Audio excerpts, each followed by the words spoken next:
या बातमीपत्राचे प्रायोजक आहेत सम्राट वर्मा ग्रुपचे hotel Verma palace, pure veg multi cuisine restaurant, luxurious AC room, banquet hall, open terrace restaurant, ठिकाण हॉटेल वर्मा पॅलेस, नगर मनमाड महामार्ग, उपजिल्हा रुग्णालय शेजारी, येवला। नमस्कार, आपण पाहत आहात SK9 येवला न्यूज। गोवा राज्यात विक्रीसाठी परवानगी असलेली दारू सिन्नर पोलिसांनी पकडली। महाराष्ट्र राज्यात प्रतिबंधित असलेली आणि गोवा राज्यात विक्रीसाठी परवानगी असलेली दारूची तस्करी सिन्नर परिसरात होत असल्याची माहिती सिन्नर पोलिसांना मिळाली होती। त्यानुसार पोलिसांनी समृद्धी महामार्गावर सापळा रचून शिवडे शिवारात एका आयशरमधून लाखो रुपयांची गोवा राज्यातील परवानगी असलेली दारू जप्त केली असून 2 आरोपींना ताब्यात घेण्यात आले आहे।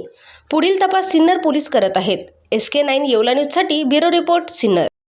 या बातमीपत्राचे प्रायोजक आहेत सम्राट वर्मा ग्रुपचे वर्मा लॉन्स, बंद नवे दर जुनेच, येवला तालुक्यातील एकमेव प्रीमियम लॉन्स व मंगल कार्यालय, जागतिक दर्जाच्या डेकोरेशनसह प्रशस्त पार्किंग, केटरर्सची सुविधा अत्यंत कमी दरात उपलब्ध। आजच भेट द्या। वर्मा लॉन्स, नाशिक संभाजीनगर महामार्ग, एरंडगाव तालुका, येवला।